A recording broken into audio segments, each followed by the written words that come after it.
یہ وہ بارگاہ ہے جہاں سے کوئی خالی لٹایا نہیں جاتا۔ ہم یہ پورا واقعہ سنیں گے، میں سناؤں گا، آپ نے توجہ رکھنی ہے، ٹھیک ہے؟ وہ گاڑی میں گیا ہوتا ہے، کوئی ادھر دیکھتا ہے، کوئی کیمرہ بنا رہا ہوتا ہے۔ ابھی آپ نے توجہ یہ رکھنی ہے کہ اس جگہ ہم آئے ہیں جہاں احد کی لڑائی ہوئی، احد کی، اور سامنے جو پہاڑ ہے اس کا نام جبل احد ہے۔ کیا نام ہے؟ جبل احد۔ اس کے بارے میں اللہ کے حبیب نے فرمایا ھذا احد جبل یحبنا ونحبہ، کہ یہ جبل احد ہم سے محبت رکھتا ہے، ہم اس سے محبت رکھتے ہیں، بروز قیامت جنتی دروازوں پر ہوگا۔ اور جس جگہ پہ کھڑے ہیں یہ میدان لڑائی ہے۔ اللہ کے حبیب صلی اللہ علیہ وآلہ وسلم کے ساتھ اس لڑائی میں 1000 کی تعداد تھی۔ شروع میں سن 3 ہجری کا واقعہ ہے، شوال کا مہینہ تھا، رمضان کے بعد شوال کا عربی کا مہینہ آتا ہے، 15 تاریخ شوال کی تھی، اور اس میں مسلمانوں کی تعداد 1000 تھی۔ 1000 میں سے بھی 300 منافق تھے جو ہیلے بہانے لگا کے نکل کے، مسلمانوں کی تعداد کتنی باقی بچی؟ 700۔ مشرکین کا 3000 کا لشکر تھا۔ اس میدان میں بڑی شدید لڑائی ہوئی، کفار ایک دفعہ میدان چھوڑ کے بھاگ گیا، مسلمانوں کو فتح ہوئی۔ اللہ کے حبیب صلی اللہ علیہ وآلہ وسلم توجہ بڑی رکھنی ہے، اللہ کے حبیب صلی اللہ علیہ وآلہ وسلم نے یہ پہاڑی، چھوٹی پہاڑی نظر آ رہی ہے، اس کا نام ہے جبل رومات۔ کیا نام ہے؟ جبل رومات پہاڑی پہ 50 تیر انداز مقرر فرمائے ہوئے نے حکم دیا کہ لڑائی میں فتح ہو یا شکست، ہار ہو یا جیت، آپ لوگوں نے اپنی جگہ کو نہیں چھوڑنا۔ بڑی شدید لڑائی تھی، کفار میدان چھوڑ کے جب بھاگا، صحابہ کرام جو پہاڑی کے نیچے تھے میرے بہن بھائیوں، وہ کیا کر رہے تھے؟ مال غنیمت اکٹھا کر رہے تھے۔ مال غنیمت کیا ہوتا ہے؟ جنگی کھول اور یہ زیریں، تلواریں، ایسی چیزیں جمع کر رہے تھے۔ اب جب پہاڑی والے جو اوپر تھے انہوں نے نیچے جب دیکھا تو خوش ہو گئے کہ ہمیں فتح ہو گئی۔ اللہ کے حبیب نے فرمایا تھا آپ لوگوں نے نیچے نہیں آنا۔ وہ جب دیکھے نیچے اترنا شروع ہو گئے، 50 میں سے 40 نیچے آ گئے۔ عبداللہ بن جبیر جو ان کے ذمہ دار تھے انہوں نے بتایا بھائیو اللہ کے حبیب نے منع فرمایا، فرماتے ہیں آپ دیکھ نہیں رہے ہم لوگوں کو فتح ہو گئی ہے، ہم جنگ جیت گئے ہیں۔ اسی طرح کرتے کرتے 40 نیچے آ گئے 50 میں، باقی کتنے بچے؟ 10۔ کفار کا ایک دستہ جس کے اس ٹائم سپاہ سالار تھے خالد بن ولید، اکرمہ بن ابو جہل، جو بھی مسلمان نہیں ہوئے تھے، ایمان نہیں لے کے آئے تھے۔ اب میرے بہن بھائی توجہ رکھنی ہے، اس طرف مکہ شریف ہے، اس طرف جس روڈ سے ہم آئے نا اس طرح مکہ شریف ہے۔ ان کے ساتھ 300 کی تعداد تھی جو کفار شکست کھا کے جا رہے تھے۔ ابھی اس ٹائم خالد بن ولید، اکرمہ بن ابو جہل مسلمان نہیں ہوئے تھے، بعد میں یہ دونوں مسلمان ہو گئے تھے، لیکن اس ٹائم ان کی وجہ سے بہت نقصان مسلمانوں کو پہنچا۔ اس طرف جا رہے تھے، پلٹ کے جب انہوں نے پہاڑی کی طرف دیکھا، یہ پہاڑی کی طرف، تو پہاڑی کو خالی پایا، انہوں نے پیچھے سے آ کے مسلمانوں پہ حملہ کیا۔ 10 صحابہ کرام جو کھڑے تھے انہیں شہید کیا، اوپر سے تیر اندازی کی، پہاڑی کے نیچے آئے۔ اچانک حملے کے سبب یہاں پہ مسلمانوں کا بہت زیادہ نقصان ہوا۔ میرے بہن بھائی ہمارے 70 صحابہ کرام یہاں پہ شہید ہوئے ہیں، جن میں حضور صلی اللہ علیہ وسلم کے لاڈلے اور پیارے چچا ہمارے آقا سیدنا امیر حمزہ رضی اللہ تعالیٰ عنہ نے بھی شہادت پائی، مصعب بن عمیر، عبداللہ بن جحش، عبداللہ بن جبیر، عثمان بن شمسان، اسی طرح ہمارے 70 صحابہ کرام جامع شہادت نوش فرما گئے۔ حضرت حنظلہ رضی اللہ تعالیٰ عنہ جنہیں غسیل الملائکہ کہا جاتا ہے۔ اب شادی کی پہلی رات ہے، ایک جہاد کا اعلان کانوں میں آواز آئی، بستر چھوڑا، بیوی سے اجازت لی،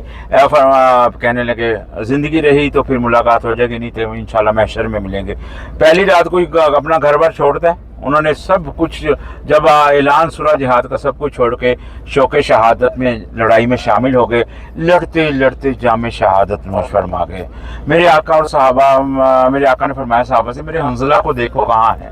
ڈھونڈ رہے ہیں صحابہ، حنظلہ مل نہیں رہے۔ میرے آقا کے سامنے ایک دم ان کا جسم مبارک لایا گیا، جیسے یہ آسمانوں میں آپ کا جسم نظر آ رہا ہے اور پانی کے قطرے گر رہے ہیں جسم میں سے، اور میرے آقا رو بھی رہے ہیں اور فرما رہے ہیں وہ دیکھو میرے حنظلہ کو اللہ کے فرشتوں نے غسل دیا۔ میرے حنظلہ کو کس نے غسل دیا؟ اللہ کے فرشتوں نے غسل دیا۔ اور پھر حضرت حنظلہ رضی اللہ تعالیٰ عنہ کی پہلی رات کی برکت سے اللہ نے آپ کو ایک بیٹا عطا فرمایا تھا جس کا نام تھا عبداللہ، اور ان سے کئی بیٹے آپ کے پیدا ہوئے، سارے محدث اعظم بنے، دین کے دائی بنے، دین کا کام کرنے والے بنے۔ لگتا ہے چارجنگ نہیں کیا آپ نے، ہے نا؟ اچھا، دین کا دائی کا یعنی دین کا کام کرنے والے، کہنے کا مقصد ہے محدث اعظم بہت بڑے محدث تو بنے۔ تو کہنے کا مقصد ہے ایک شہید کی شان آپ دیکھ لیں، اللہ نے ان کو کتنی برکتوں سے نوازا ایک رات کی برکت سے۔ تو اسی طرح سیدنا امیر حمزہ رضی اللہ تعالیٰ عنہ اور ہندہ، ابو سفیان رضی اللہ تعالیٰ عنہ کی بیوی ہندہ، ان کے نا ایمان لانے کے پہلے کا واقعہ ہے، تھوڑا نیچے کریں، اب یہ ابھی اس ٹائم مسلمان یہ اتار دیں تو اسی طرح مجھے بیان کرنے میں مزہ نہیں آ رہا جی حضرت سیدنا امیر حمزہ رضی اللہ تعالیٰ آواز آ رہی ہے سب کو ہاں حضرت حنظلہ کا واقعہ آپ نے سن لیا امیر حمزہ رضی اللہ تعالیٰ عنہ حضور کے چچا جو اس لڑائی میں شہید ہوئے میرے بہن بھائیو ہندا ابو سفیان رضی اللہ تعالیٰ عنہ کی بیوی ہندا ابھی ہندا اور وحشی ابھی مسلمان اس ٹائم نہیں ہوئے تھے ہندا نے اپنے بھائی اور باپ کا بدلہ لینے کے لیے کیونکہ امیر حمزہ رضی اللہ تعالیٰ عنہ نے ان کے بھائی اور باپ کے قتل کیے تھے غزوہ بدر کی لڑائی میں اور ہندا نے باپ اور بھائی کا بدلہ لینے کے لیے اپنے غلام وحشی بن حرب وہ نیزہ مارنے میں بڑے ماہر تھے بڑا نشانہ تھا ان کو لالچ دیا کہ آپ کو مالا مال کر دوں گی ریشم میں لپیٹ دوں گی بہت سارا مال دوں گی آپ کسی طرح امیر حمزہ رضی اللہ تعالیٰ عنہ کو شہید کر دیں اور وہ وحشی بن حرب لالچ میں آگے یہ پہاڑی آپ کو پہلے بھی دکھائی ہے اس کے پیچھے چھپ کے انہوں نے سیدنا امیر حمزہ رضی اللہ تعالیٰ عنہ کا نشانہ لیا اور نیزے کا وار کیا سامنے آنے کی کسی کے اندر طاقت نہیں تھی پہلوان مدینہ تھے اور حضور کے لاڈلے اور پیارے چچا تھے جنگجو تھے اور لڑائی میں اس طرح لڑ رہے تھے کہ اور لوگ دیکھ رہے تھے کہنے والے کہہ رہے تھے ہم نے اس طرح جنگ کرتے کسی کو نہیں دیکھا یہ لڑائی کا اصول نہیں ہے سیدنا امیر حمزہ آگے بڑھتے جاتے تھے کاٹتے جاتے تھے لوگوں کو کافروں کو کاٹتے جاتے تھے اور اللہ کے حبیب صلی اللہ علیہ وسلم نے کیا فرمایا تھا اے چچا آج آپ کے قدم پیچھے نہیں ہٹنے چاہیے امیر حمزہ آگے بڑھتے جا رہے تھے اور 28 یا 30 لوگوں کو آپ نے اکیلے واصل جہنم کیا سیدنا امیر حمزہ رضی اللہ تعالیٰ عنہ نے اور پھر وحشی بن حرب کو جب لالچ دیا ہندا نے کہ میں آپ کو مال نیزہ مارنے میں بڑے ماہر تھے اس پہاڑی کے پیچھے چھپ کے انہوں نے نشانہ لیا کن کا امیر حمزہ رضی اللہ تعالیٰ عنہ کا اور نیزے کا جب وار کیا وہ سیدھا آپ کے ناف یا دل پہ لگا نیزہ آ کے جس کی میرے بہن بھائی تاب نہ لا سکے زمین پہ تشریف لے آئے شہادت پائی یہاں تک کہ ہندا نے آپ کا سینہ مبارک چیر دیا کلیجہ مبارک نکالا نگلنا چاہا لیکن نگلا نہ گیا مبارک چہرے کا مسئلہ کرنے کو کہتے ہیں ناکان تک کاٹے گئے ہونٹوں کا گوشت کاٹا گیا ہندا نے ہار پرو کے گلے میں ڈالا اور جشن منایا جب میرے آقا کو خبر ملی ہمارے آقا اس ٹائم بہت روئے اتنا روئے کہ رو کے ہچکیاں بند گئیں عبداللہ ابن مسعود رضی اللہ تعالیٰ عنہ بیان کرتے ہیں کہ اللہ کی قسم میں نے اپنے آقا کو اتنا روتے کبھی نہ دیکھا جتنا آپ اپنے چچا سیدنا امیر حمزہ رضی اللہ تعالیٰ عنہ کی شہادت پہ روئے اور رو کے یہ فرما رہے تھے اے حمزہ تو اللہ عز و جل کا شیر تھا تو اس کے محبوب کا شعر تھا اے نیک اعمال کرنے والے حمزہ اے محافظ حمزہ یہ رو کے فرما رہے تھے اتنے میں جبریل امین علیہ السلام حاضر ہو کے عرض کرتے ہیں کہ یا رسول اللہ صلی اللہ تعالیٰ علیہ وآلہ وسلم اللہ تعالیٰ فرماتا ہے میرے حبیب سے کہو کہ اپنا مبارک چہرہ آسمان کی طرف کریں کہ ہم نے 7 آسمانوں پہ آپ کے چچا سید الشہداء سیدنا امیر حمزہ رضی اللہ تعالیٰ عنہ کے نام کی تختیاں لگا دی ہیں